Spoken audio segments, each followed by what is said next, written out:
Obviously, legislation came into place now, and there is, within Scotland and England and Ireland now, there is no smoking within obviously the building, so it makes it slightly easier for an employer, and certainly they were rolled in for that difficulty.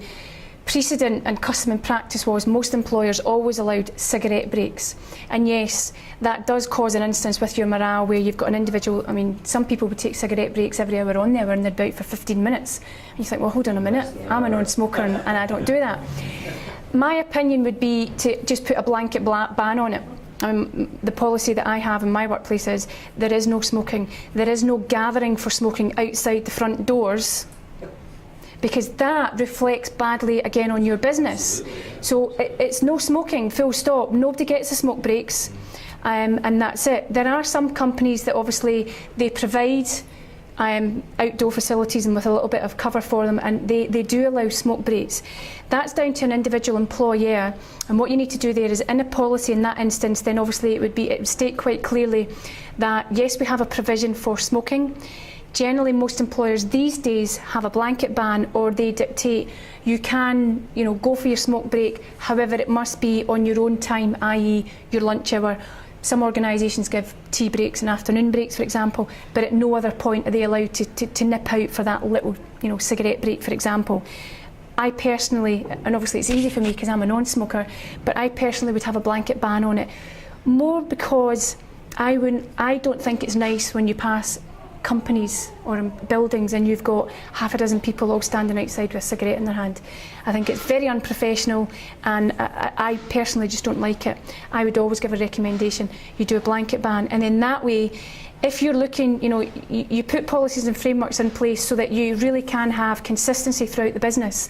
If you're then going to have a particular policy that applies to some people and not others, you're then lacking an element of consistency, because some will smoke and some don't smoke, and you will always get one person that eventually will turn around and say, well, I work my 8-hour shift, 7-hour shift, you take away their lunch breaks, and they're only working 6.5 if you count up.